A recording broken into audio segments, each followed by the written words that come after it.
აჩქარებული ტემპი, დაძაბული რითმი, სტრესული გარემო. საკუთარ თავზე ფიქრის დრო თითქმის არ რჩება. სწორედ ამიტომ გაწევრიანდით რადიო იმედის ფრეშ კლუბში და შეცვალეთ თქვენი ცხოვრება უკეთესობისკენ. გადაცემა ფრეშ კლუბი. ნინი ხუგაშვილთან ერთად.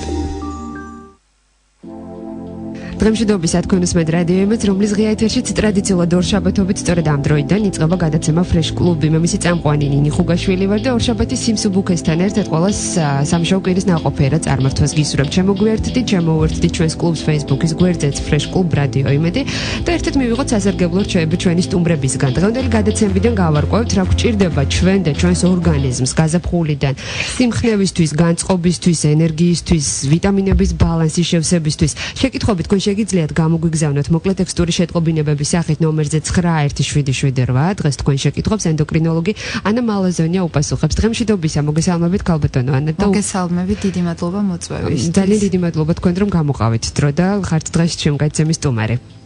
ქალბატონო ანა, მოდით იმისთვის რომ დროში ბუნებრივია ვართ შეზღუდულები, ჩვენი ქრონომეტრაჟი საერთო ჯამში მაქსიმუმ 9 საათს არ სცილდება. გადავიდეთ პირდაპირ შეკითხვებზე და მსმენელებსაც თუ კი ექნებათ მოსაზრება საკუთარი, შეუძლიათ გამოგვიგზავნოს სწორედ SMS-ის სახით. რა გვჭირდება ჩვენ და ჩვენს ორგანიზმს წელიწადის ამ დროს ყველაზე მეტად და შემდეგ უკვე განვავრცოთ საუბრები იმისთვის, როგორ უნდა მივიდეთ ამ შედეგამდე, როგორ უნდა მივახციოთ ამას.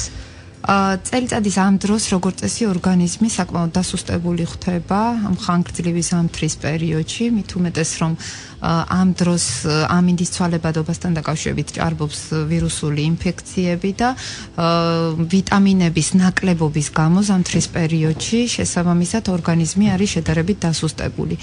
ამიტომაც ამინდის ასე ვთქვათ გაუმჯობესებასთან ერთად განსაკუთრებული ყურადღება ენიჭება სწორ დაბალანსებულ კვებას და ფიზიკურ აქტივობას. გარდა ამისა, კვება ვინაიდან სხვადასხვა ფაქტორებისგან გამომდინარე არის რაციონი არის შედარებით გაღარიბებული და ვიტამინებიც ნელ-ნელა შემოდის, ანუ ახალი ხილის სახით. ამიტომაც კარგი იქნება ორგანიზმს თუ მივახმართ ვიტამინებს კომპლექსების სახით, უბრალოდ არ უნდა მოხდეს დოზის გადაჭარბება, უმჯობესია ექიმის კონტროლის ხარჯზე მოხდეს. ექიმის კონტროლის საშუალებით მოხდეს უფრო სწორედ და თუ კი თვითნებურად გადავწყვეტ ვიტამინის მიღებას, მაქსიმუმ იყოს ვიტამინის კომპლექსი 3 კვირა, შემდეგ მოვახდინოთ შესვენება. გასაგებია, როგორ უნდა მივახციოთ იმას, რომ ვიტამინების ბალანსი სრულად შეივსოს ორგანიზმში? მესმის, რომ თქვათ რაღაცა ახალი ხილი და ბოსტნეული შემოდის, რომელიც დამატებით ძალას მოგცემს, მაგრამ ცალკე მოსაზრება იმის შესახებ, რომ ზამთარშიც ვიკვებებით თქვათ ხილით და ბოსტნეულით, რაღაცა ახალი გვჭირდება კიდევ უფრო მეტად. რას ვაკეთებთ ამისთვის? აი კონკრეტულად რა პროდუქციას გაუწევთ თქვენ რეკომენდაციას, რა უნდა მივიღოთ ამ დროს? ზამთარში არის ხილის შედარებით შეზღუდული რაოდენობა. ზაფხულიდან შემორჩენილი მარაგი უმჯობესია ზაფხულის ხილს მაგალითად თუ გავყინავთ და ამას გამოვიყენებთ გაზაფხულზე წვენების სახით თუნდაც. ზამთრის ძირითადი ხილი, ერთადერთი მანდარინია და ფორთახვალიც ნაკლებად, კი თითქოს მიმართულია იმისკენ, რომ ინფექციებისგან დაგვიცვას, ანუ C ვიტამინით მდიდარი, გარდა ამისა ბანანით, თუმცა იგივეს მოგახსენებთ, რომ არის შედარებით ღარიბი. ამიტომ მაქსიმალურად უნდა იყოს დღიური რაციონი დაბალანსებული, ყოველგვარი რაღაცა ზედმეტი საკვები, ის რაც არ შეიცავს დაუშვათ სასარგებლო მიკრო-მაკრო ელემენტებს, უნდა მოვაშოროთ დღიურ რაციონს და მაქსიმალურად დავაბალანსოთ საკვები. მაგალითისთვის შემიძლია მოგიყვანოთ, რომ აი მაგალითად დილით უნდა იყოს ბურღულეული, რომელიც მდიდარია B-ჯგუფის ვიტამინებით. შემდეგ აუცილებლად 3 სახის ხილი მაინც უნდა ჩაირთოს, იგივე ფორთოხალი, ვაშლი, ბანანი, სანამ შემოვა ახალი ხილი, რომელიც გაჯერებულია ვიტამინებით. ბოსტნეული დიდი რაოდენობით, აი განსაკუთრებული აქცენტი ნებისმიერი სახის კომბოსტოზე, მარცვლოვნებზე, თხილი, ნუში, აი ესეთი რაღაცეებიც მდიდარია ვიტამინებით და აქტიურ დღიურ რაციონში უნდა ჩაერთოს. რძის პროდუქტები, ხორცი. ხდება საფრინველის თუ საქონლის რომელსაც მივანიჭეთ ამ შემთხვევაში აქვს გადამწყვეტები. ბეჭდგუფის ვიტამინებით და რკინით უფრო მდიდარი არის საქონლის ხორცი, მაგრამ მნიშვნელოვანია მონაცვლეობა მათი, იმიტომ რომ განსხვავებული რაოდენობით და განსხვავებული შემადგენლობით შედის მათში ამინომჟავები და მხოლოდ ერთის გამოყენება ისევ გააღარიბებს ჩვენს დღიურ რაციონს. თქვა კვირაში ნორმა როგორ შეიძლება გადავანაწილოთ, როგორ შეიძლება თევზის ხორცის მიღება ბოსტნეულის კვირის განმავლობაში, იგივე თქვა დავიღოთ კვერცხი, რომელიც ძალიან სასარგებლო ხო?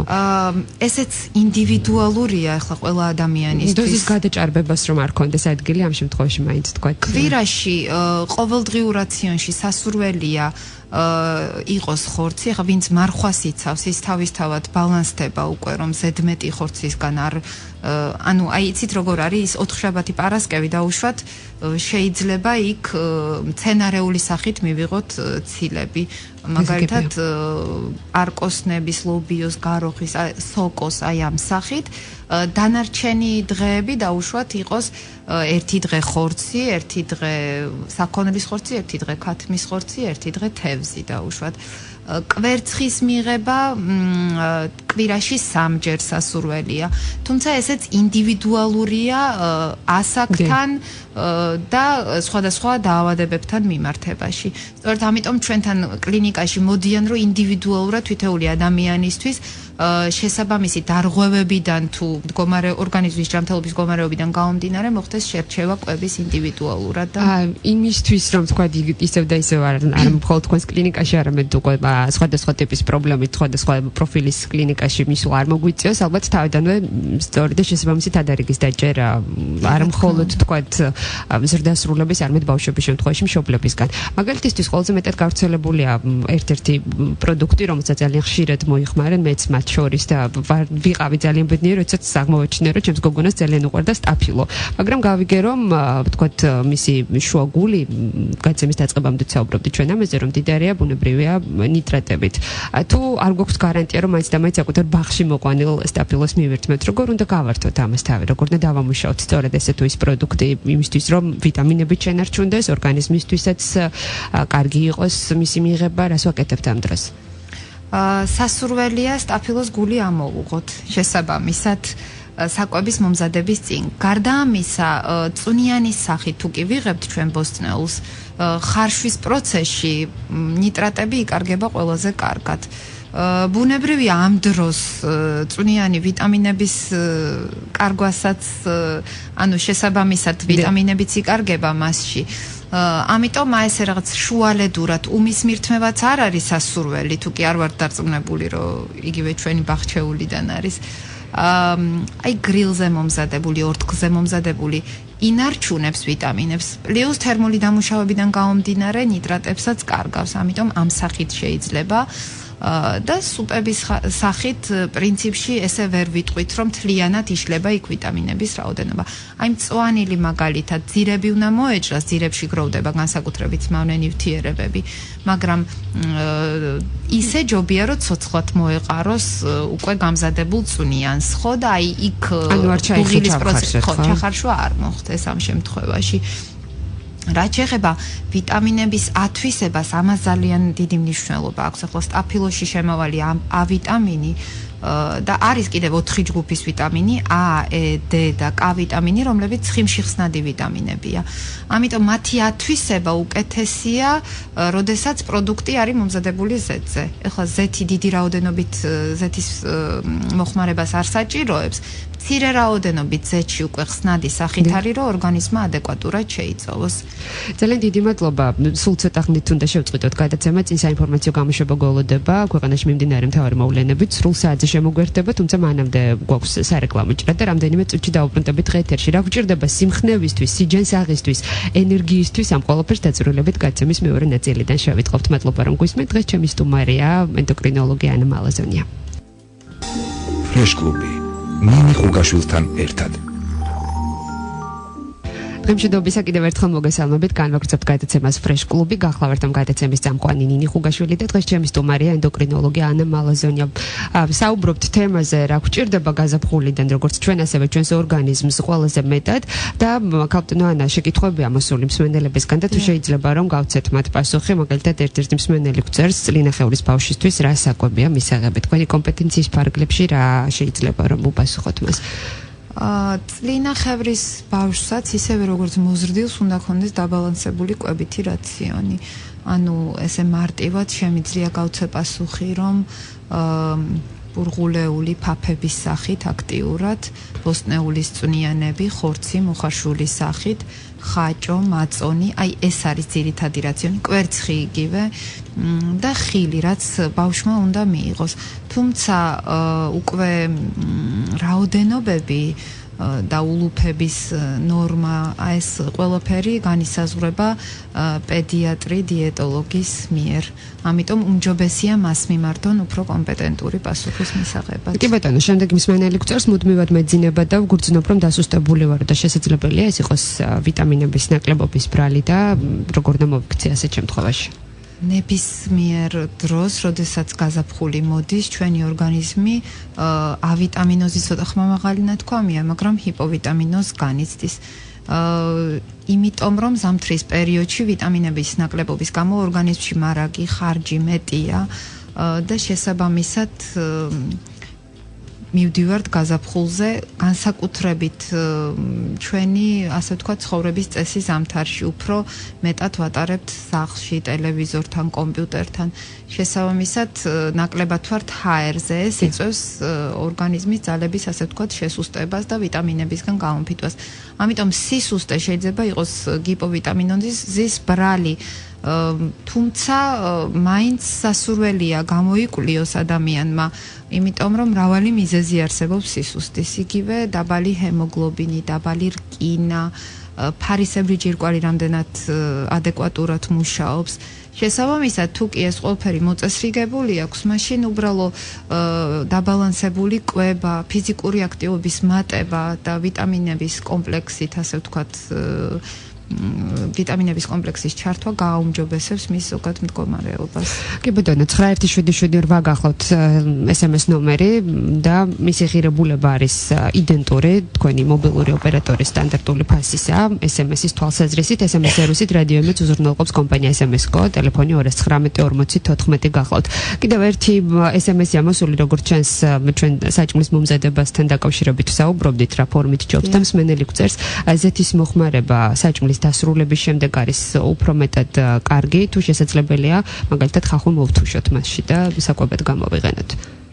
ხახვის მოთუშვა არანაირ პრობლემას არ წარმოადგენს, უბრალოდ ვისაც ტონის პრობლემა აქვს, ასე ვთქვათ, ზეთის რაოდენობას ექცევა ყურადღება, რა თქმა უნდა, ზეთის გამოყენება უმჯობესია ცოცხალი სახით, სალათებში, კუჭნაწლავის აქტივობასაც გააუმჯობესებს, თუმცა თუ არ დაგვეწვა ეს ზეთი, ანუ წვის დროს გამოიყოფა კანცეროგენები, რომელიც უფრო აზიანებს ორგანიზმს. შესაბამისად, თუ არ დავწვით, ანუ მოთუშულის სახე თუ ექნა ამას, ხო, დამატებული ცოტა წყალში და ორთქლში, არანაირ პრობლემას არ წარმოადგენს წინასწარ ზეთში მოთუშული საკვები.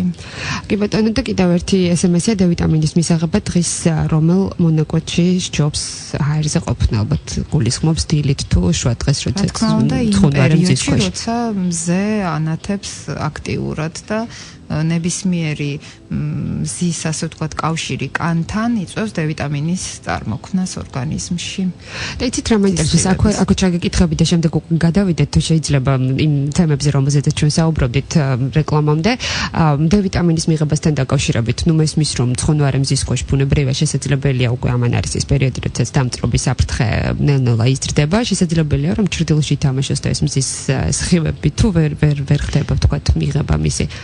ყოველ შემთხვევაში აი ეხლა გაზაფხულის მზე არ არის იმდენად აქტიური, რომ საშიში იყოს ამ მზეზე თამაში. საერთოდ ეხლა ზაფხული რომ მოდის, უმჯობესია დილის საათებში და 4 საათის შემდეგ, რომ რადიაცია ავიცილოთ თავიდან. ხოლო აი D ვიტამინის ადეკვატური გამომუშავებისთვის ბზისხივი საკმარისია, ის ინტენსიური იქნება, თუ ნაკლებად ინტენსიური, ამას მნიშვნელობა არ აქვს. გასაგებია. და ჩვენ საუბრობდით ცხიმში ხსნად ვიტამინებზე, ვიდრე გაიცემის პირველი ნაწილი დასრულდებოდა, თუ შეიძლება ბეჭდგუფის ვიტამინებზეც რომ გავამახვილოთ ყურადღება. ბეჭდგუფის ვიტამინები, წყალში ხსნადი ვიტამინებია, შესაბამისად ისინი სწრაფად იშლება, ანუ აქტიურ მოხმარებაში უნდა იყოს უფრო ვიდრე ცხიმში ხსნადი ვიტამინები, რადგან ცხიმში ხსნად ვიტამინებს აკუმულირების უნარი აქვს ღვიძლში, ცხიმოვან ქსოვილში და მათი დეფიციტი უფრო იშვიათად ვითარდება, იმიტომ რომ ორგანიზმი მათ პერიოდულად, ასე ვთქვათ, გამოყოფს.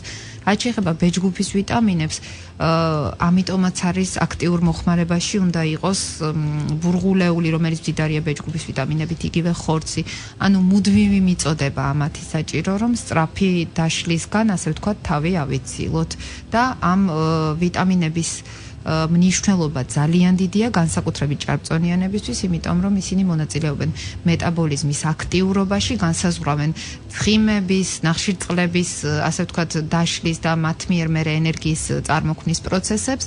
და რაც მეტია ბეჭდგუფის ვიტამინი, მით მეტია ცილის სინთეზი და მით უფრო ჯანსაღად მიმდინარეობს ორგანიზმში ნივთიერებათა ცვლის პარამეტრები. გაბატონო ანა, რადგან ჭარბიწონა ახსენეთ, აქ ჩაგეკითხებით, გაზაფხული იმითაც არის ცნობილი, რომ ზამთრის პერიოდში დაგროვებულ თუნდაც რამდენიმე კილოგრამს აქტიურ ბრძოლას უცხადებთ ხოლმე. ხომ არ არის ეს ერთგვარი დარტყმა ორგანიზმისთვის, როდესაც ზამთრის პერიოდში გამოიფიდა, კიდევ თქვა ვუმატებთ საკობის შეზღუდვას, ან როგორ უნდა მოხდეს წონაში კლება სწორედ ამ დროს, როგორ უნდა დავიწყოთ ისე რომ არ დაზარალდეს ჩვენო ჯანმრთელობა. სწორედ ამიტომ აი ამ პერიოდში განსაკუთრებით სასურველია, რომ სწორი კვების რაციონი შედგენილი იყოს ექიმის დანიშნულებით და არ მივმართოთ თვითნებურ დიეტებს, ისევე როგორც სხვა პერიოდშიც, მაგრამ ამ პერიოდში განსაკუთრებით. და პლუს დიეტა არ ნიშნავს შიმშილს, დიეტა ნიშნავს სწორ დაბალანსებულ ფიზიოლოგიურ კვებას. თუ ამას მივახმართ ფიზიკურ აქტივობასაც, დამერწმუნეთ წონის კლებაც მოხდება და ორგანიზმიც არ დასუსტდება. და იგივე დიეტის დროს ძალიან ხშირად მსმენია ხოლმე, რომ წყლის მიღება არის გადამწყვეტი. ინტერნეტშიც ხშირად ვრცელდება, ვთქვათ, მასალა, ეს იქნება ფოტო თუ ვთქვათ ვიზუალური, რამდენ კილოგრამის მიხედვით, როდის რამდენი ფინჯანი წყლის მიღება რეკომენდებული წონაზე არის დამოკიდებული რეალურად წყლის მიღების რაოდენობა, თუ რის მიხედვით საზღვრავთ, რამდენი უნდა მივიღოთ საშუალოდ. წონაზე ნაკლებად არის დამოკიდებული ნებისმიერი ადამიანისთვის დღიური ნორმა, ეს არის ლიტრანახევრიდან 2 ლიტრამდე, თუმცა ამ შემთხვევაში დიდი მნიშვნელობა აქვს თვითონ პაციენტის ზოგად მდგომარეობას. ანუ თუ ეს არის ახალგაზრდა ასაკი, კიდევ ერთხელ გავიმეორებ, რომ ლიტრანახევარი 2 ლიტრი მისთვის ფიზიოლოგიური ნორმაა. თუმცა ეს მხოლოდ წყლის სახით თუ ნებისმიერი სითხე შეიძლება იყოს, ვთქვათ. უმეტესი რაოდენობა წყლის სახით უმჯობესია, თუმცა შეიძლება მინერალური ჩაი, ყავა დღიურ ლიტრანახევარს ავსებდეს, ასე ვთქვათ, იგივე წვნიანების სახითაც, ხო? მაგრამ ამ დროს ალბათ მნიშვნელობა აქვს ამ შემთხვევაში მარილის მოხმარებას და განსაკუთრებით ისეთი ადამიანებისთვის, ვინც მიდრეკილია არტერიული ჰიპერტენზიისაკენ. ამ დროს თუ არის აქტიური მარილის მოხმარება, ლიტრანახევარის სითხე შესაბამისად გამოიწვევს არტერიული წნევის მატებას. ამიტომ ცოტა საფრთხილოა. ყოველთვის ჯანსაღთან ასოცირდება, როცა ნაკლებ მარილს მიებმება ლიტრანახევარი 2 ლიტრის სითხე. ეს იცავს ორგანიზმის შეშუპებებისგან და ზოგადი მდგომარეობის გაჯანსაღება ხდება ნამდვილად, იმიტომ რომ კანზე აისახება კარგად, კუჭნაწლავის მოქმედებაზე ძალიან კარგად სითხის ადეკვატური რაოდენობა. თუმცა ალბათ ამა თუ იმ პრობლემის დროს, რომელიც იქნება ჯანმრთელობასთან დაკავშირებული, უშუალოდ ამა თუ იმ პროფილის ექიმთან ერთად რომ გაიაროს, თქვათ, კონსულტაცია იქნება უფრო კარგი, ვიდრე მიიღოს თვითნებურად გადაწყვეტილება, რომ დღეში საშუალოდ ნორმა 2 ლიტრი მისთვის არის კარგი, მაშინ როდესაც შეიძლება ეს მოქმედებდეს დამღუპველად. რაც შეეხება უკვე გამოდბა, ასე ვთქვათ, და გული მიგიწევს გამოდმებით, რომ გარეთ გახვიდე. გარდა იმისა, რომ ფეხიციარული კონტაქტებშიც გეხმარება და ნაცნობ ადამიანებს ხვდები, განწყობაზეც აისახება ზოგადად. ნამდვილად აისახება. იქიდან გამომდინარე, რომ ფიზიოლოგიურ დონეზე, ფიზიკური აქტივობის დროს გამოიმუშავდება ჰორმონი სეროტონინი, რომელიც ბედნიერების ჰორმონია ერთ-ერთი, ასე ვთქვათ, ამიტომ ფიზიკური აქტივობა ანიჭებს ადამიანს მხნეობას. შესაბამისად, ეს ხელს უწყობს ორგანიზმის ბუნებრივ გაჯანსაღების პროცესს, ფიზიკური აქტივობის დროს ნივთიერებათა ცვლის ინტენსივობა იმატებს, უჯრედების გაყოფა, გამრავლება, მათი ფუნქციონირების ხარისხი არის ბევრად უკეთესი, იმიტომ რომ ჟანგბადის პირობებში ხდება ეს ყველაფერი და ორგანიზმი ბევრად ნაკლებ შეცდომებს უშვებს, ვიდრე ნაკლები ფიზიკური აქტივობის დროს. სწორი ფიზიკური აქტივობა ეს არის საწინდარი იმისი, რომ არ დაგვემართოს რაღაცა ცუდი დაავადებების სამომავლოდ, ანუ ვიყოთ რაც შეიძლება დიდხანს ჯანმრთელი. ქალთანადა გადამწყვეტი მნიშვნელობა აქვს თქვა დახურულ შენობაში იქნება ფიზიკური დატვირთვა თუ ბუნების წიაღში, ასე თქვათ. უმჯობესია, რა თქმა უნდა, ბუნების წიაღში, სადაც არის მეტი ოქსიგენაციის პირობები, ანუ ჟანგბადით მდიდარ გარემოში, ჰაერზე, იგივე სიარული იქნება, სირბილი იქნება. თუმცა ფიზიკური აქტივობა ნებისმიერ ვითარებაში ჯობია ფიზიკური აქტივობა, ვიდრე არა დაუშვათ, ხო? აი, ამ კუთხით თუ იმჟელებთ, ცურვაც კარგია, იგივე სპორტდარბაზში გიმნასტიკა, აერობიკაც კარგია. თუმცა, რა თქმა უნდა, უფრო უმჯობესია ჯანსაღ ფიზიკურ გარემოში. დღის მონაკვეთს ამ შემთხვევაში აქვს რაიმე მნიშვნელობა?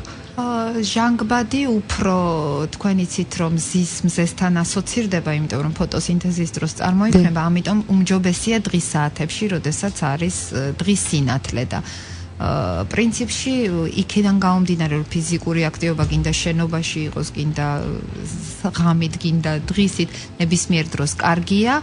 აქედან გამომდინარე, როცა ადამიანი მოიცლის ამისთვის, ყოველთვის მივესალმები, ასე ვთქვათ.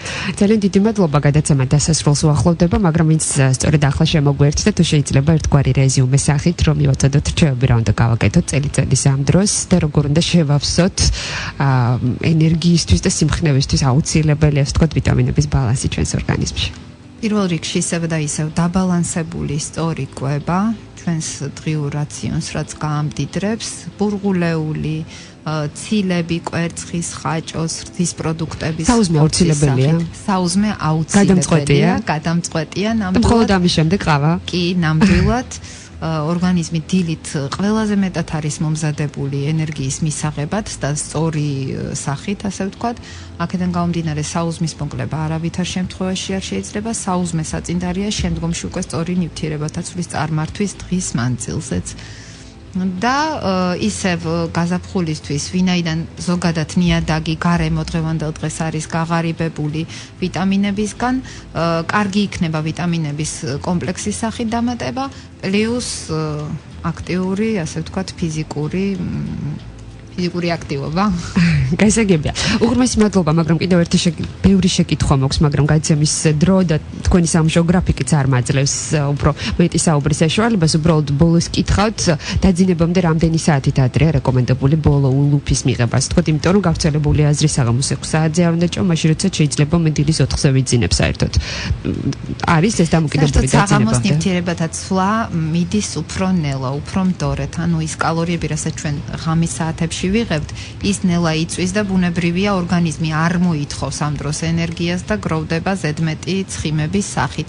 თუმცა დაძინებამდე, ძილიც აისახება ძილის არასწორი რეჟიმით საერთოდ წონაზე. გვიან დაძინება უარყოფითად აისახება წონაზე ადამიანის. კიდევ ერთი რჩევა დროულად აიძინეთ. 11-12 საათზე დაძინება უმჯობესია და ჭამამდე 2 საათით ადრე, ანუ ჯობია დავწვეთ მშიერი კუჩით. ამ დროს ჰორმონები, ისეთი ჰორმონები გამომუშავდება და იმ ტიპის, რომელიც მოქმედებს ნივთიერებათა ცვლაზე, ანუ ააქტიურებს ნივთიერებათა ცვლას. უღრმესი მადლობა, პაციენტები გელოდებიან და ამიტომ ვეღარ დაგაყოვნებთ. ძალიან დიდი მადლობა ენდოკრინოლოგი ანა მალაზონია იყო დღეს ჩემი გადაცემის სტუმარი. წარმატებებს გისურვებ, ჯანმრთელობას ჩვენს მსმენელებს და საუკეთესო სურვილებით მომავალ საეთერო შეხვედრამდე დაგემშვიდობებით. მადლობთ. აჩქარებული ტემპი, დაძაბული რითმი, სტრესული გარემო, საკუთარ თავზე ფიქრის დრო თითქმის არ რჩება. სწორედ ამიტომ გაწევრიანდით რადიო იმედის ფრეშ კლუბში და შეცვალეთ თქვენი ცხოვრება უკეთესობისკენ. გადაცემა ფრეშ კლუბი. ნინა ხუგაშვილთან ერთად.